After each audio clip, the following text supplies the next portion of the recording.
Hello to all students. आज हम discuss कर रहे हैं हमारा प्रैक्टिस शीट 4 का पहला क्वेश्चन। जो हमारी प्रैक्टिस शीट 4 है वो है relative lowering of vapour pressure और रॉल्ट लॉ पे बेस्ड। तो पहला क्वेश्चन जो है हमारा वो मैं आपके सामने एक बार रीड आउट कर देता हूं। हमें गिवन है vapour pressure of chloroform and vapour pressure of dichloromethane. दोनों का वेपर प्रेशर जो है वो हमें प्योर फॉर्म में गिवन है। तो जो जो वैल्यू गिवन है मैं नोट डाउन कर रहा हूं। सबसे पहले हमें वेपर प्रेशर गिवन है क्लोरोफॉर्म का प्योर फॉर्म में, वो है हमारे पास 200 ml। देन उसके बाद हमें वेपर प्रेशर गिवन है डाइक्लोरोमीथेन का प्योर फॉर्म में, और ये वैल्यू हमें गिवन है 415 ml। क्वेश्चन में हमें दो चीजें कैलकुलेट करनी है। सबसे पहले हमें कैलकुलेट करना है प्रेशर ऑफ सॉल्यूशन, और ये सॉल्यूशन हमने बनाया है 25.5 ग्राम क्लोरोफॉर्म और 40 ग्राम डाइक्लोरोमीथेन के साथ, मतलब ये दोनों की अमाउंट गिवन है। दूसरी चीज जो हमें फाइंड आउट करनी है वो निकालनी है मोल फ्रैक्शन वेपर फेज में। वेपर फेज वाली जो मोल फ्रैक्शन है उसे हम वाई से रिप्रेजेंट करते हैं। ए का मतलब यहाँ पे पहला कंपोनेंट लगा लोगे क्लोरोफॉर्म, और बी का मतलब यहाँ पे सेकंड कंपोनेंट लगा लोगे, दैट इज डाइक्लोरोमीथेन। तो ये सब डाटा हमारे पास गिवन है। हम पहला पार्ट जो है वो सॉल्व कर रहे हैं। देखो, अगर आपको निकालना है वेपर प्रेशर ऑफ सॉल्यूशन तो आपको क्लोरोफॉर्म यानी कि सोल्यूट, डाइक्लोरोमीथेन यानी कि सोलवेंट, दोनों का जो पार्शियल प्रेशर है वो इंडिविजुअली फाइंड आउट करना पड़ेगा।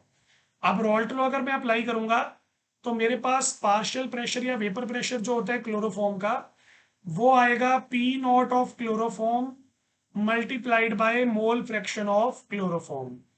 सिमिलरली यहां पे मेरे पास आएगा vapour pressure of dichloromethane in pure form multiplied by mole fraction of dichloromethane.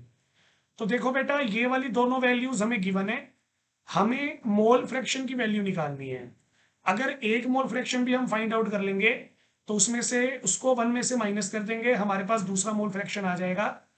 तो मैं यहाँ पे कैलकुलेट कर रहा हूं मोल फ्रैक्शन ऑफ क्लोरोफॉर्म।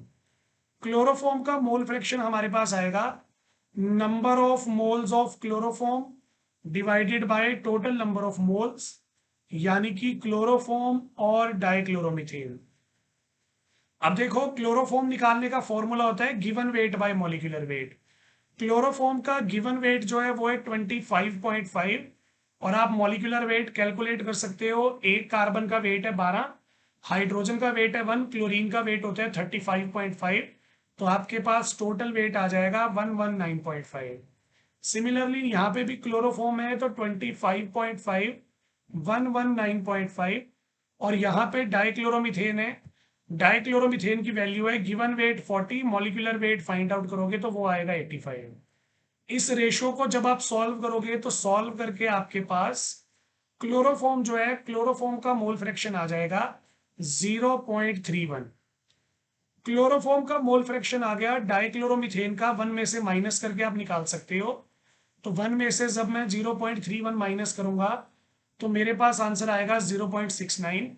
ये मैंने डाइक्लोरोमीथेन का मोल फ्रैक्शन जो है वो फाइंड आउट कर लिया है। देखो, सारी वैल्यू मुझे मिल चुकी हैं, वैल्यूज को मैं पुट कर रहा हूं।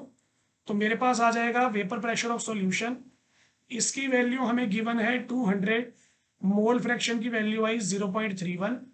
फिर डाइक्लोरोमीथेन की वैल्यू हमें गिवन है 415, मोल फ्रैक्शन की वैल्यू आई 0.69।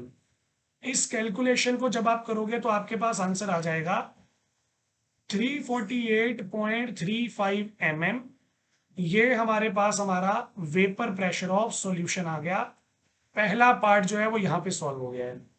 अब फर्स्ट पार्ट हमने सॉल्व कर लिया, अब हम चलते हैं हमारे सेकंड पार्ट पे।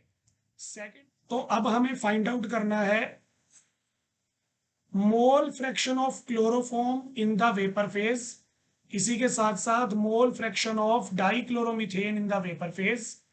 इसकी वैल्यू है हमारे पास partial pressure of chloroform divided by total pressure. इसकी वैल्यू हमारे पास आएगी 1 minus mole fraction of chloroform. तो बेटा यहां से हम वैल्यू फाइंड आउट कर रहे हैं। देखो, क्लोरोफॉर्म के पार्शियल प्रेशर की वैल्यू थी 200 मल्टीप्लाइड बाय 0.31। टोटल प्रेशर था हमारे पास 348.35।